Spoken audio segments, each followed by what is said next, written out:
it's a fee to us for the management, and then some of it goes back into the foundations and all that.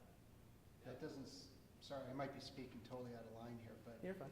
it sounds like you guys are working with a lot of corporations and investors to get this happening. Yeah. That's not us. What do you mean? We're not doing that. That is the NMAA and Outfront Media Sports.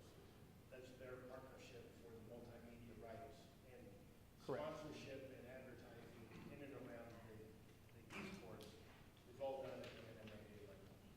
Correct. So I'm in IT, I'm not in athletics. Do other teams have to pay money like this, or? I think Dusty, from an activities level, you'd probably be able to answer that. Yeah, I mean, from an activities level, and this is just what we hear from our member schools, the fundraising really for most activities is done by the programs themselves. I know I work with Chess and JROTC, and when they're traveling, those groups are doing the fundraising to pay for the bus. Some schools are different than others, the way they structure things. So I don't think it's uncommon for activities to have to raise funds to compete. And obviously in this situation, that $50 is paying for this platform, this statewide platform that will be used to run all these different activities. There's definitely a ton of manpower, a ton of cost technology-wise for Phoenix Esports to put this on for us. So that's really what that $50 fee is going towards. Yeah, so we don't have any look into the sponsorships and stuff. That's all out front. What we handle is all the administrative competitions and the scheduling and the bracketing and the people who are on Discord helping the students and things like that. So those are just administration fees. And one thing to mention with regards to the MAA and Outfront Media, what we're hoping as this thing grows, we are hoping that, say if we have a Parker or a Hewlett Packard or Dell, whoever it may be, what we want to ask from them, not just sponsorship dollars, but also help in, setting up a computer lab at a school that's in need and providing equipment to schools that can't fund it. So that's definitely a long-term goal, is to use this to give back to our membership and help get as many students and schools involved with esports. Correct. Does that answer your question? When they register, the players that would come, Yep. we're going to fill out forms for them with you guys and send in to the next directory associations? No, it won't be, the payment will not come to the NMAA, it'll all be through the Phoenix Esports. Right. Correct.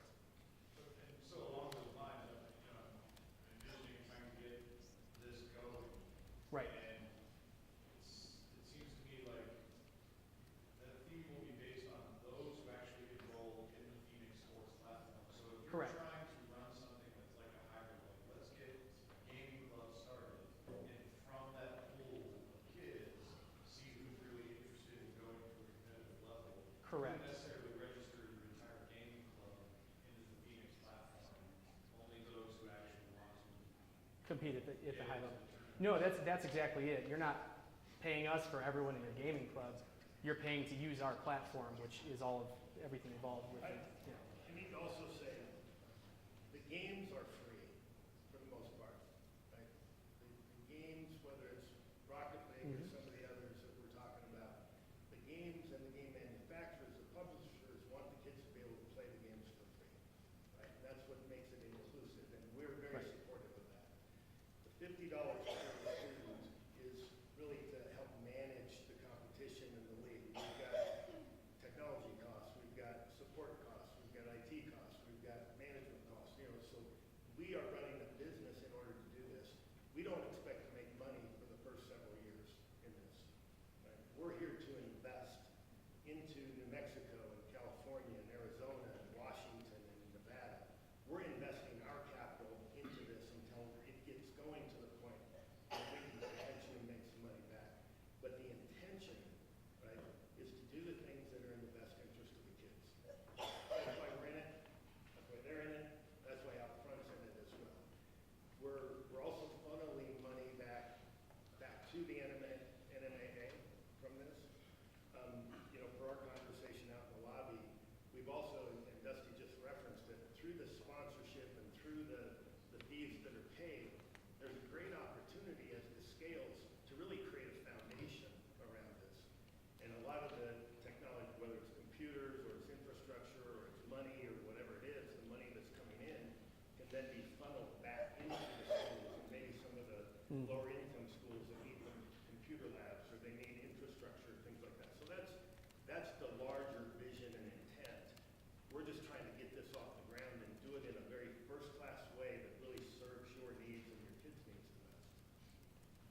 Question? So my question is really kind of specific to APS, and that's, so you guys are a service.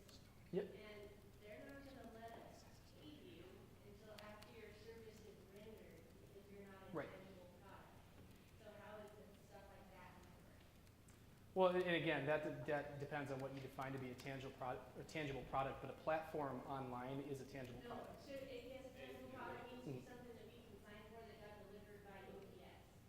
So yeah, no, they will not consider you a tangible product. So for instance, Mhm. if we rent a service for Mhm. something, say a DJ, Yeah, that's, yeah, we can't pay them till after the dance.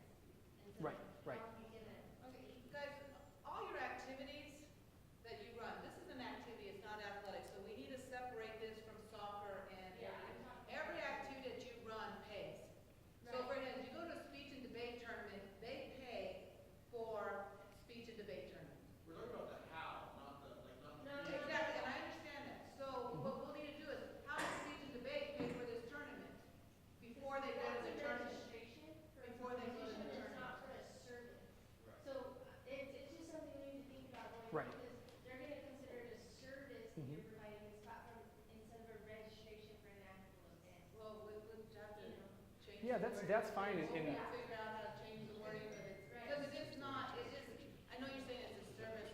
You're registering so that we can put this esports on. no, I understand what you're saying, I'm just, I mean, where it's gonna be. No, Essentially, it is a registration fee. It's a It's a registration fee. So we need to use the you need to use the word registration. yeah, let's back this all a step back.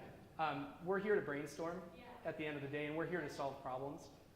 We can meet offline and we can talk about that, because I know at the end of the day, you're asking, hey, we want to get involved, but for the funding, they're just not going to be okay with the way that that's worded or set up or whatever. We're going to brainstorm that, and we're going to be able to, let's talk offline about that and figure out how to do that. How many people here are in procurement or the business office or things like that? I know there's two or Yeah. three that, we talked about earlier. We're Yeah. saying the schools are paying for this. Schools aren't paying for this. Our kids are gonna need to fundraise to help the school pay for this, right? Yeah, however that, That's all up to individual schools, Correct. not how you want to handle it. correct. Just so we have an approach, because again, if we have to have these fees by January. Exactly. so You need to these know. clubs, Yep. okay, now let's start selling chocolates or. Bake sales, or, yeah, all the above. Yep. Question? Question, so did I understand correctly that so the events would be Tuesdays and Thursdays, and there'd be a 7-week long season? Is that what- That's the current plan. So the $50, there would be, just like we have a start date is football, and an end date, when we go into quote off-season Right. in summer. So for that $50, there would be a start date and an end date? It's per season. So the season is the 7, and the start date would be at the beginning of the season. Does that answer So your we're gonna get question? a start date, is what I'm saying. They're- What's that? What is the start date? So at the beginning of You know, Feb. They would officially, just like anything in athletics, we have a start date, and we have a finish date, state Yeah. tournament or whatever. I'm just trying to, what that $50 covers. It would be essentially January through April. Right. Would be, January, we'll say January 5th, I don't know what that Monday is after the holidays, whatever that is, through, right now we're looking at the state competition being on April 27th or around there. So essentially that $50 is covering you from January through April. And so in regards to that, anything that would happen after that, if kids were quote off-season, would be just on their own. I don't know, I know nothing about these games, so. Right. League of Legends as an example, they could just play that at home and practice or something. Oh, 100%. Yeah, and we might run free Yeah. offline tournaments, Because I however that guarantee is. that's what's gonna, we're Right. gonna end up in off-season in the summer, and we're gonna end up in all this. So the $50 will cover the platform for when we're in the season, and then after that, the kids can do whatever they want. Correct. And they're still registered in the platform too. Yeah, so they can use it. The point of the fee is a per season to be in the official season, but like we said, we're going to be running tournaments and LAN events that are, so to speak, unofficial practice, essentially, things like that, and that there's no fee related to that. So for, I know a lot of folks in here have a club, that, they could do that with a club during when it's not. Exactly, right. Thank you. Yep. That 50 per student per semester is our upfront. Is there anything else? No. Or is that it, other than, like technology and figuring all that stuff out? That's the only upfront Correct. we're looking at? You were saying earlier about the companies are providing the games for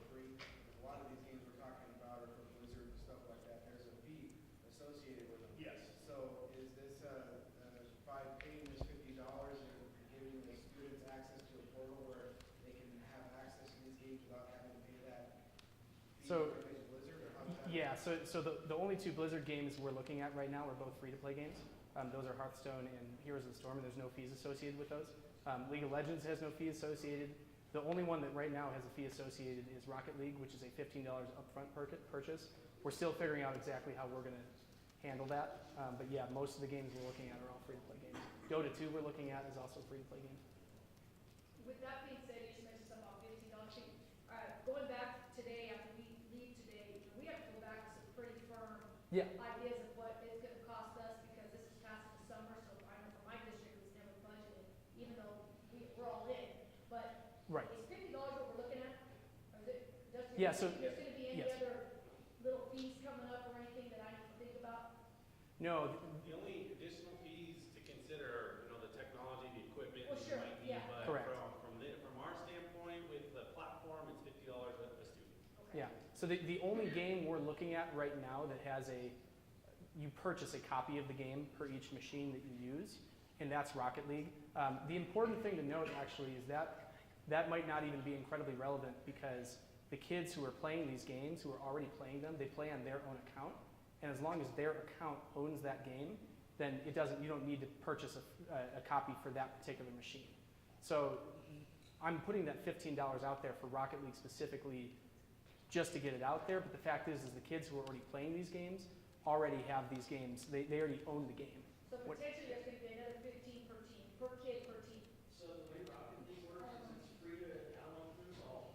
You have to pay your $15 for your account. The kids who are going to be I don't playing, have to pay that. no, the kids who are playing these games already have paid for their accounts. Their account transfers whatever computer Correct. they log in. Yeah, I just say, in my community, I doubt many of my kids are paying that $15, just for my unique situation, so I gotta be ready to budget that. So I'm just curious if that's I'm not against it, I'm all Keep for in it. mind that if you do that though, the $15 that you pay will follow that kid for forever. It doesn't We don't, stay. see, that could be a problem, and I don't know. It's probably a conversation that we need to have with Phoenix Esports, but Right. what we're promoting is that it's $50 a student for our Correct. schools, period, regardless of the extra fee. We'll work that out with Phoenix Esports. Go back, I know Karen, you have to go back and provide some information. We're saying it's $50 per student. Yeah. Yep. Well, I think you're saying $50 per student per semester. Right now, the season is the spring. So theoretically, it's only 50. There's no, it's not 50 for the fall, 50 for the spring. Ultimately, if you expand the season, you'll go 50-50. But right now, you're just talking spring. Correct. $50. Your services, whatever we do for practice and stuff we do on our own. Yep. Your services will not kick in until January. And we Correct. expect to say- No matter what, nothing's going to kick in until January, but are you talking about the following fall after that? Well, theoretically, if you expand, it'd be 50 for the fall, 50 for the spring, but right now, it's 50. Correct. For this first season, it's 50. Dusty and I have talked about how the regulations show that there's one season. We'd like to expand that to two, so there's a season for the spring, season for the fall. So that's something we're working on currently. If that's what ends up happening, which is what our goal is, then it would be 50 for the spring, so the beginning of 2019 in this case, and then for the fall of 2019 would be 50. And that'll be something that we determine, and, I think ultimately, long-term goal, we want it to be year-round, but we need to see how this is gonna go in the spring. We need to see what, speed bumps we have and what things we need to fine-tune. So right now, all we're worried about is $50 for this school year, the spring semester only. Yep. In the future, we may have 2 semesters, which would be $100 for a kid for the entire year. Correct. This question's for Dusty. Like track and field, I coach track and field. We have meets. Is it possible in the future that Phoenix and MMA could have a school could host an invitational and have their own fee applied to invite schools to? Is that possible, Dusty? Long-term, I think we could look at that. I think right now we're pretty set with, just having a regular season competition where you're playing everyone in your division twice. But long-term, yeah, I think that's the ultimate goal, is to get more and more of these events, whether it's in person or online, going on. I think the more participation, the more kids we have involved with that. So these LAN events are really, this is kind of the community, it's the gaming community. It's really, really, really good for the kids who come in and play, and I've personally been involved in quite a few of them. we want to do a lot of those events and ones that aren't just the state championship, but smaller ones. We could do it at the school, or we can do it at a community center around 3 schools. That's the nice thing is you don't need a track for that. You just need somewhere that has the power capabilities and network capabilities. So that is the plan. And that's kind of as we build this and figure out who's playing and how often they're playing and how much fun they're having and all that stuff is where we start to go sprinkle those things in and eventually make it part of the official plan. Okay, just so I keep this in the money section of my notes, what about travel? Is everything at their own school, or is state going to be something they travel to? State would be something that would be the only event that would be something where all schools come together in one location. Here in Albuquerque, you're in the central region, just like all of our other state. Yep. Yeah, so for week-to-week competition during the season, there's 0 travel associated. When are you planning on launching the website? Is it not till January? So registration we plan to open in December. Okay, so Yeah. for this fall, we're on our own. Like, we can create our kids, we can create it in our school, but they gotta play. Correct, and part of what we want to do this fall is kind of throw a lot of one-off online tournaments. So we're going to be putting together the Phoenix Discord and through tournament providers and go through and run some of these tournaments that are all online, getting the kids to come and play and register. But for the actual season and the registration there, that would be toward the end of this year. So yes. And I would say, aside from those of you that were worried about the money aspect, $50 will be $50, but if you have a kid worried about the $15 fee, if they're gonna compete, reality is they've already probably spent the $15 and already won that game they're playing. So really, that's probably not gonna be an issue. Yeah. If they compete in Rocket League, they've already spent the money, they've already purchased it, they're already playing. The analogy I use is that you wouldn't expect a child to show up to varsity baseball and have never worn a mitt before. The people that are playing these games, they're already playing it quite a bit, and now they're getting to come in and play in a competitive aspect. So that's the majority of the situations, and if there's one-off situations where we need to provide copies of games, we're going to find a way to do that. So could the school purchase accounts? Yep. But then after the kids are, like, when a kid graduates and leaves the club, we can take that account back down to 0 and give it to another kid? Preliminarily, I'll say no. And the reason I say that is because we want kids using their own accounts, and that goes back to the statistics and the replays and knowing who they are, etc. The problem is if you use a school account, you don't know who that person is, and there's no way of tracking behavior. But it's like they leave, like, kid graduates. Like, I'm just trying to think of how to make it more equitable for my students. And Well, again, the students who are playing these games already have accounts for them, right? So, some of them won't. and we can definitely talk through that, but again, Rocket League is the only one where this becomes an issue for it. We want people to have their own accounts. At the end of the day, we really need them to play in their own accounts. So if I can add on to that too, about why having a coach account is going to be good from a university standpoint, from like a UNM or MSU, that's going to be the statistics and things we're going to look at when we're looking at recruiting for any students that might come up to that next level or the collegiate level. So. Yeah. If they don't have a public tag, there's no way to track that person at all. You don't know who's playing on that account. And actually, beyond that, a lot of these game publishers actually have a lot of rules dictating, for example, in League of Legends, if you have 2 people playing on the same account and they know that, the account will get banned. So the account is there to represent a person directly. And that's not just us saying that, that's what the game companies believe too. So back to your question about when the website's going to launch and the registration. We'll do the formal registration stuff in December, right, when everybody's a little farther along. The NMAA already has an esports page on their website, right? Mhm. And we will line up, right, indication of interest, right? We'll start sending out information. All the people here will be in the on the mailing list. Mhm. People who send information or level of interest in. Excuse me. Then we'll start to work with your school to qualify, what's our computer lab look like? What's, how many members do we think we're going to have? We'll start to get that level of information so we can make sure when you hit December, you're not then just getting started and saying, oh, shoot, what do we do now, right? We're going to be working throughout the fall. That's one of the reasons why when we ultimately confirmed the deal with the NMAA, we decided to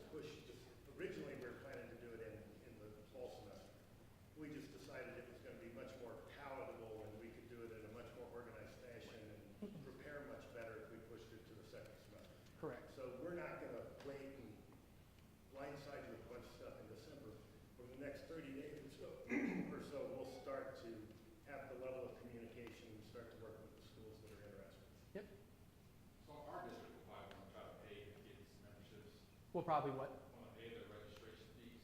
Yeah. And so if you have a student that gets in trouble or quits, there's no way we can stop that account and then they have to go back and create their own. Because you might have some kids just say, you know what, I'm gonna come out and get my account right now. Can you reword your question? I'm not sure exactly what you're asking. So if you pay for a kid's registration and then he quits. Yeah, you pay the Phoenix $50 registration. Yes, we already paid that. Can we stop that where he doesn't have access to that account anymore than he has to get his own? We haven't decided on rules. We can talk about that offline. That's just not that's not a detail that we've yet gone over. But I think what the guys here would tell you, that $50 doesn't get him the League of Legends account or the Rocket League account or anything like that. That's just to register to participate in the NMAA ePreps competition. So once that's paid, you know, a month in, he says, hey, I'm out, you know, I have a problem with Joey or Sally or whatever, that's not going to be refunded. Well, I'm not saying refundable, I just didn't know Yeah, what that. yeah. So I wasn't sure which direction you were going, if it was about the game accounts or if it was. Sure. No, it's just about if they're representing our school. Yep. And then all of a sudden they're out there on an account that we created by the school, and we don't think they should be. And we can suspend their account on the Phoenix platform. Yeah, that's about that. Yes. Yeah. An analogy would be, That's still separate. It's still separate. So Yes. the question is actually still valid. If the school district is trying to make sure that we're not falling into the trap of pay to play. Right. Our school district is working very hard to try to get away from the concept of Mhm. you want to play sports, you can pay. Yes. Because that disenfranchises a large population. If there's a separate account for the player, there's not the $50 per semester, but their account within the gaming system. Correct. They own that account. Yes. Yeah. 100%. But if the district is trying to avoid the pay-to-play concept, and we say we will help cover that, or we will cover that, they've essentially just got an account, and if they say after a week, I don't really feel like playing anymore for the schools, but I have an account. well, I guess an analogy is, do players do that in the sports scene? Or like, so the school buys Right. you your mitt for baseball. Does the player then just usually end up leaving? Buy a what? Like buy like equipment for the players, It like, doesn't stay with the It player doesn't, yeah. necessarily, it's transferable to another player, so that's a slightly different yeah. scenario. Well, just to be Where you guys are coming from? The $50 fee that goes to Phoenix Esports isn't for the account in the game. Right. So there's nothing that follows the kid. completely I think separate. what they're asking is if, let's say I have to suspend a kid or a kid quits Yeah. on like week 2 of the season, can I take the $50 that I gave you for that player and roll it over to another player to keep my roster full? Or do I have to pay a new 50 for that next kid to be able to come on my team? Yeah, and right now I think the plan is it's just 50 per kid, but if that's something that we really see is going to happen, we could start looking into it. That's just not a detail, you know. No, that's, yeah. Yeah, the question is, if my school pays, Yep. this is just for Rocket League. Yep. If my school, a kid wants to play. Yep. And my school decides to pay the $15 for that kid. 15, not the 50 for the Phoenix account. Yeah, 15 for Rocket League. Got it. And then that kid's like, I got my account and I quit. How do we, is there something that we can do to get that account? There's no mechanism in place to reduce organization to make that happen, because it's through that private income. So what you would do is you're gonna fundraise and have that come out of your trust account, so the school is not paying it out of operational. No, but to answer what you're asking, My point to that was, our district is really working hard on the concept of, Right. it is not a pay-to-play environment. But So if you you're don't pay. mandating, you must fundraise to pay for your accounts, not the 50, not the 50, but the 15. correct. We're mandating you fundraise for that, we have just implemented pay-to-play. Right, so what my point is that, again, in the rare situation that the kids who are playing Rocket League don't have an account yet, which is very rare to that situation because this is competitive esports, so it's like going out for varsity, baseball and saying I've never put a min on before. In that rare situation, we're going to start looking at ways where we can provide copies of the games that are going to be played. But this is also, it's a new concept for a lot of Yeah. our communities. Mm. So saying, yes, they already have a Rocket, what is it, Rocket, account? yeah. Rocket League account? Yeah. You know, it's kinda, they might not know what that is. So esports is something new and it's, hey, I wanna go do Yeah. that. If I could, right, we're going down a rabbit hole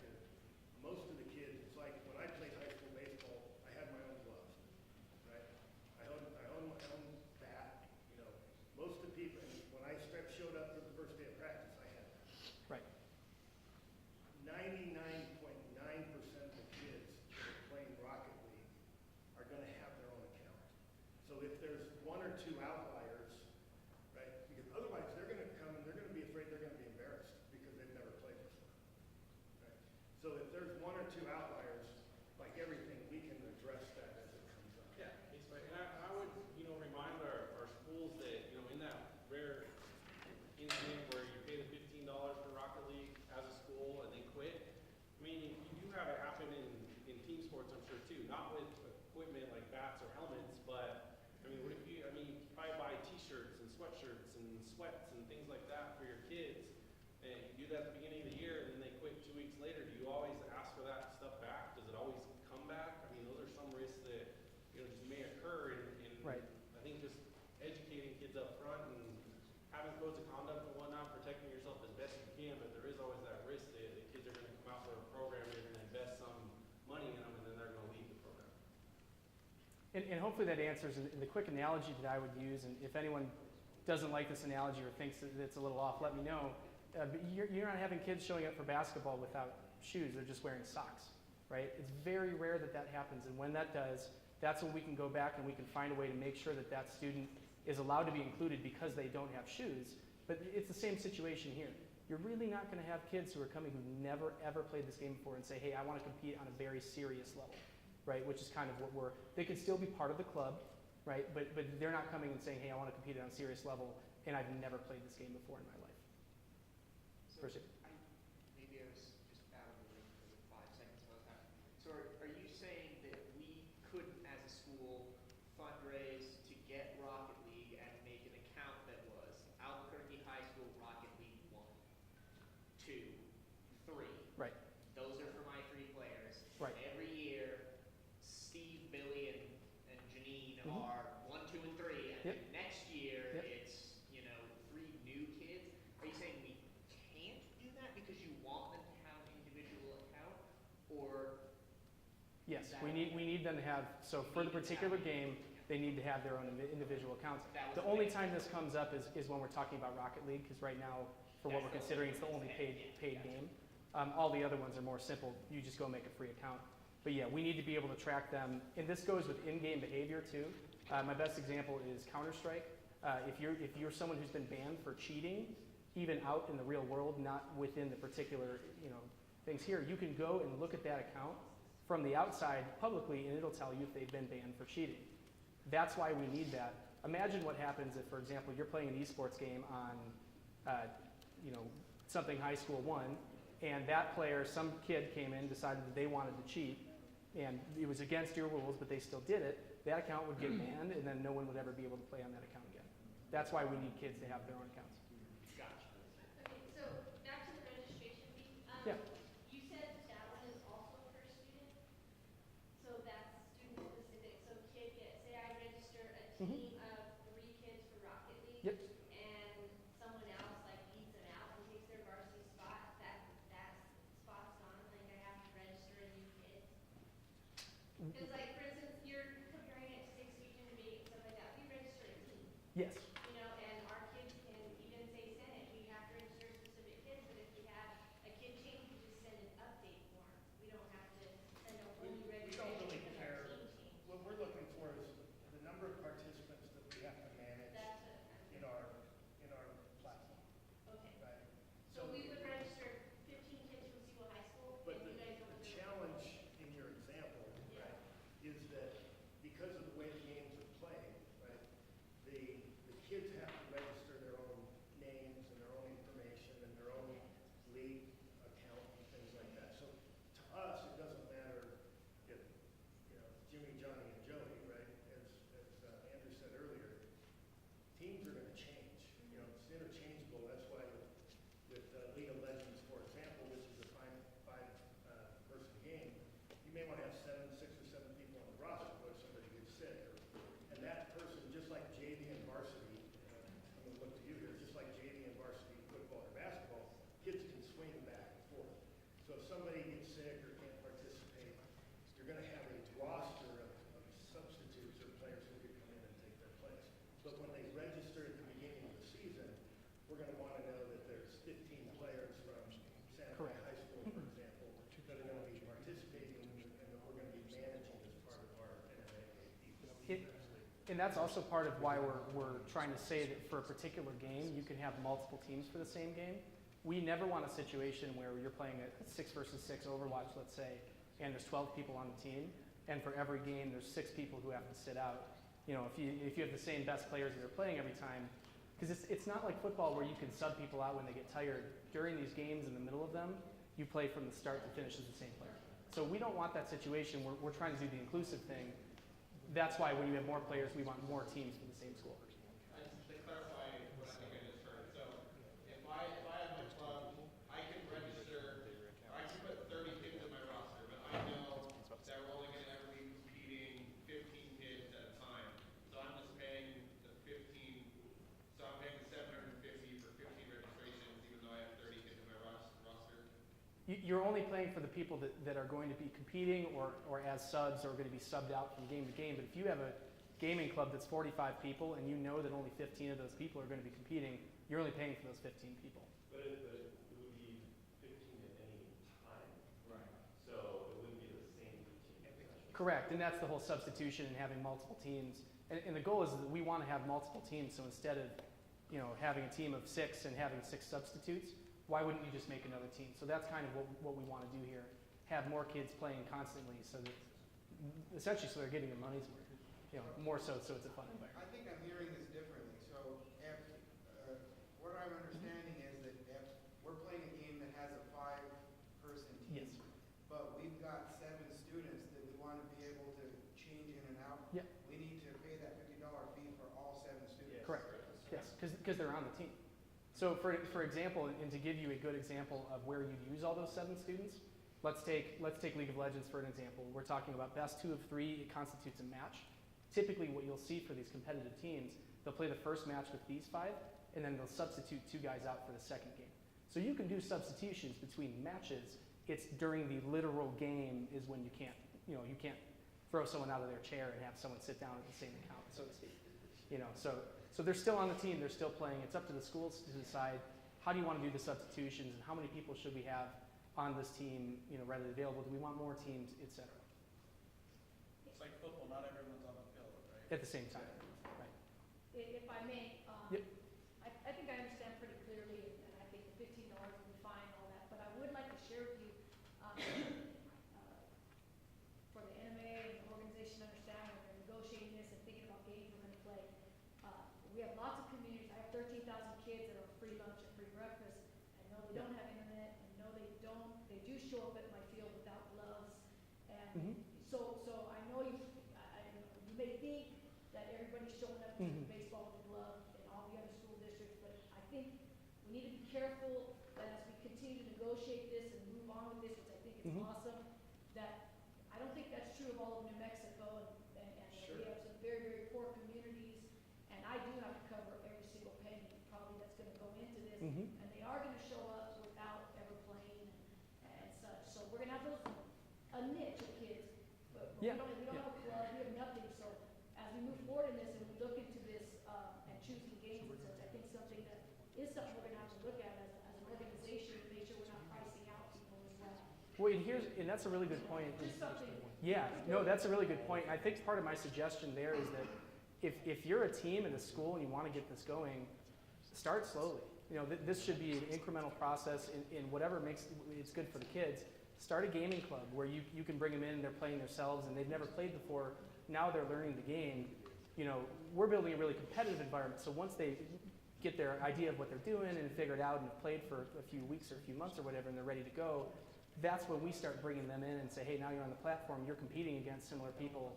This is a really high level of competition, not in the way that you have to be amazing, but in the way that you have to take it very seriously, et cetera. So, And in that regard, we're here really to promote esports. right. For the state. We're not just here for the top 10% or the top 20. We're here inclusively, and that's the commitment we've made to the NMAA and that they've made. We're here to build an esports infrastructure, right? An ecosystem. So if the first season you don't think you can field it, doesn't mean we're going to say, well, call us next year. We'll work with you and help you, and we'll try and do everything within our power to help you get started in a way that's going to optimize your ability Right. to grow. Yeah, because at the end of the day, we want to build a good esports system, and if these are kids who come in and they've never played before, what I know from a lot of personal experience is that if they come and they start playing against other competitive teams, they're going to have no fun. They're going to get killed, and they're not going to have any fun doing it. So what we want them to do is start slow, get them playing the games, get them learning, get them joining a club where they can do this together. And then now when they're ready and they're saying, you know what, we're feeling good about this, we're competitive, let's join and let's play competitive. Just with that regard, what would you say an average kid's experience, let's just say this League of Legends, what would you say that how many years would they be playing to where you would think they should go into this now?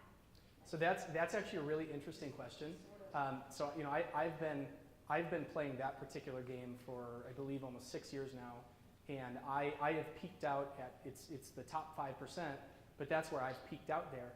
And you've got some players that have played for 6 to 7 months who, due to maybe they're really good at reflexes or they're just crazy good at the game for some odd reason, who hit the very top levels who have only been playing for 6 months. So do you feel that it's okay to pilot a program with maybe, some kids have never played and go ahead and run with this?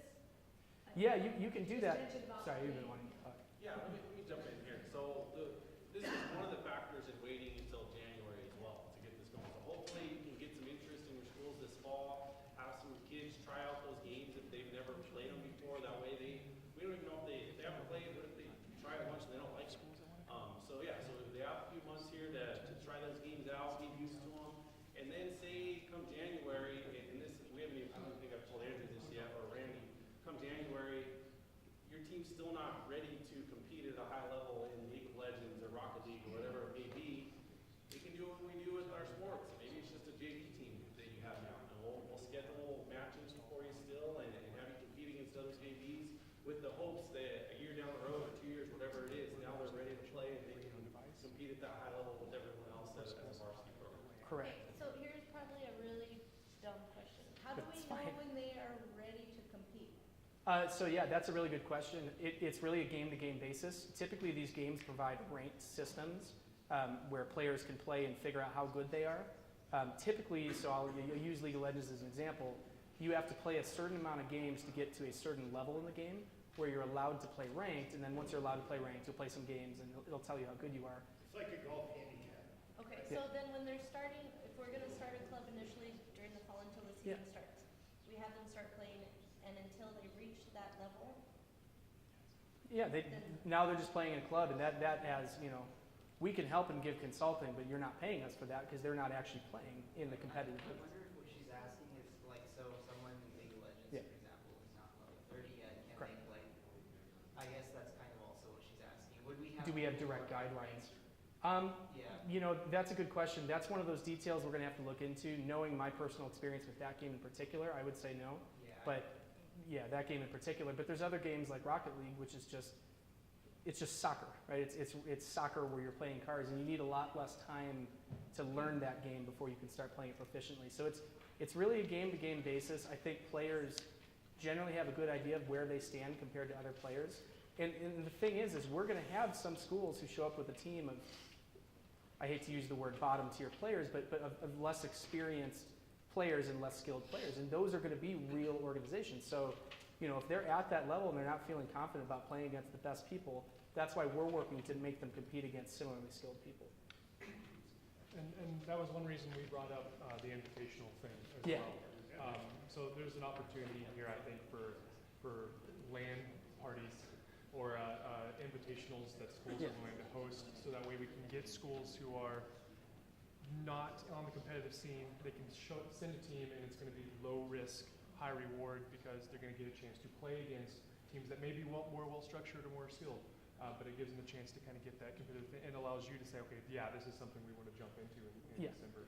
Well, and it doesn't always have to be a live event. That's what we're talking about this fall. We want to run a series of online events, free to enter, free to play, obviously, where we just go, we put them in a bracket, give them a schedule, and they play, and they can choose to play with their friends, or they can choose to play with people on the high school club or whatever's getting started. So we're going to get them started playing competitive esports before any of this actually starts officially, just so people can feel, what's it like to play competitively. And I've only played. That's the plan, 100%.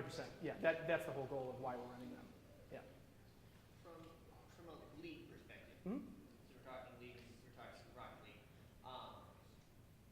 What am I looking for in my varsity team? Because I have friends that I play with on league that are 136 level and they're bronze. Right. And I have friends that are barely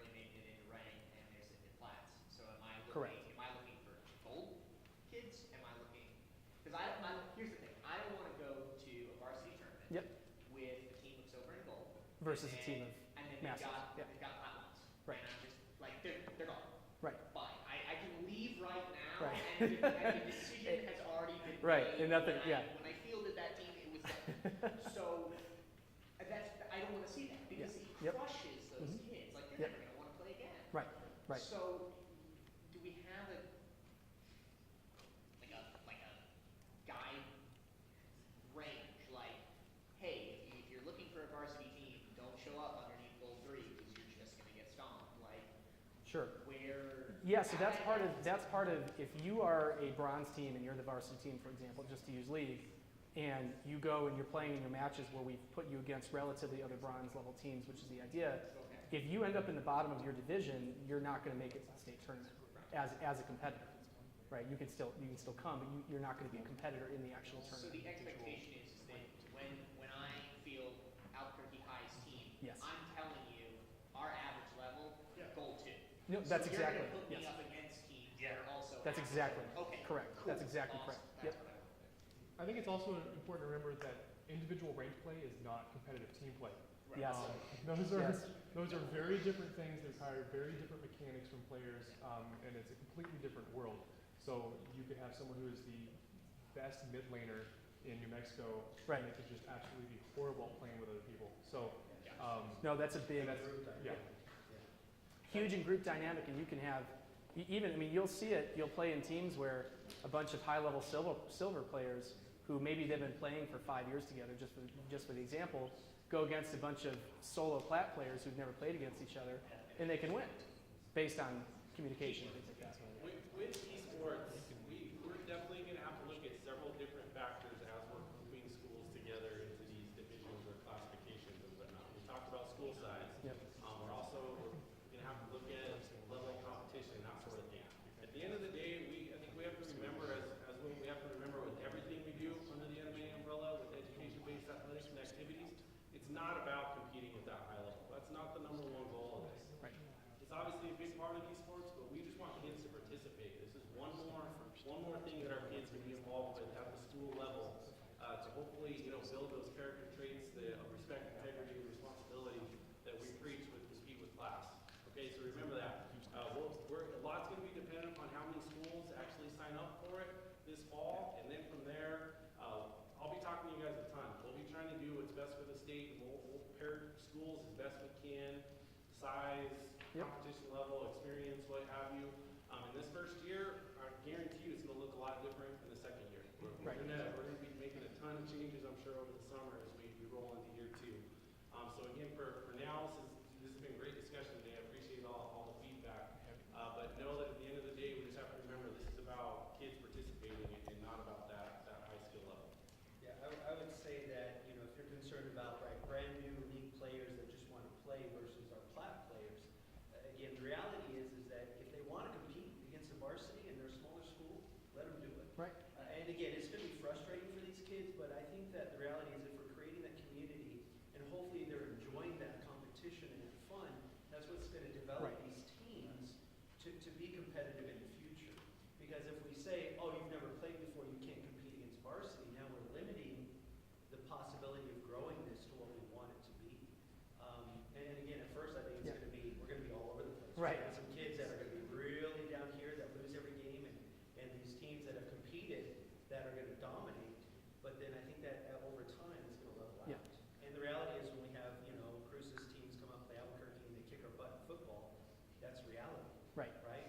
It's just part of that sport as we grow and we develop this. Right. It's going to happen. You know what I mean? So.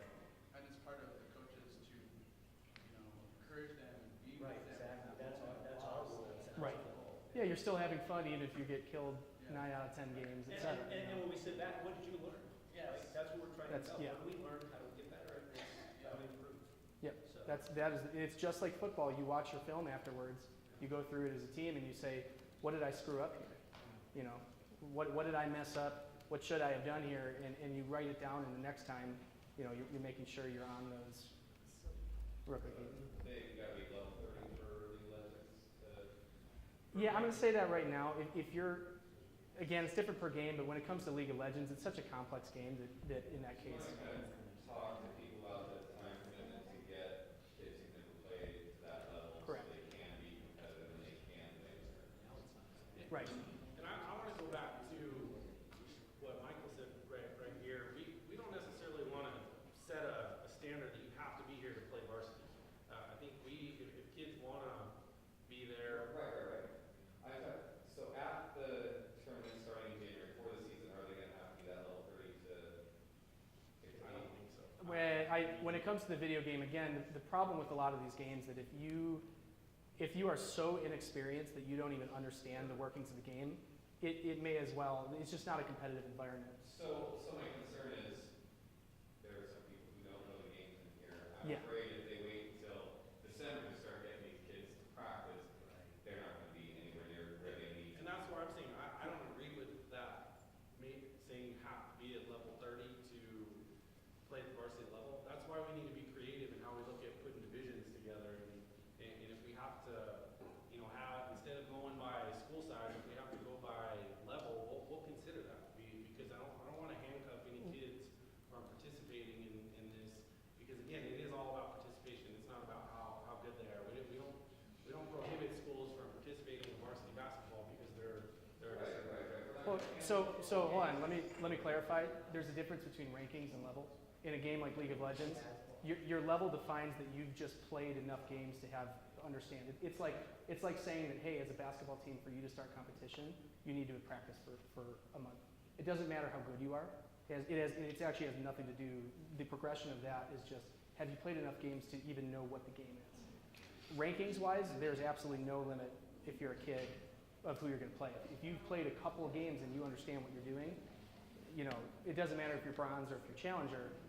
I'd say we do need to have some limits to say if you've only played Rocket League once in your life and you show up to play a game at a competitive level and you're just going along with it. We'll work on that stuff. Yeah. I just want to make sure that the people who go to these games, maybe these kids trying to understand what the game is. We're not putting a kid in a basketball game who's never played the basketball. Right. We need to understand that there are game mechanics and strategies that these kids have to understand. Correct. So you get into a tournament and play not just perfect. So One thing with that too, that it's great about the setup. He mentioned a 7-week regular season, and if we're having state competition on the end of April and a 7-week competition leading up to it, there's plenty of preseason too, where hopefully we're getting tons of experience for those kids if they're starting in December. So Right. I think if we come up with the preseason, the practice schedule, we can go through and run the numbers specifically with each game and decide, if we're going to give this person two months of regular practice where they're 2 hours after school or whatever it is for each club, this is the level they would probably reach. That's where we're probably going to put it at. I just see capacity for schools where the kids aren't playing, get to December, form their team, and we're starting in January. I agree. I've been thinking a lot about that as we've been having this conversation. I think my recommendation to everybody here, many of you already have clubs. Yes. And you're competing and practicing, and you're doing it in a lot of different ways. Sometimes interscholastic, sometimes intramural type, and it's awesome. For those who don't have a club team,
says 25 to 30 hours to get from 1 to 30.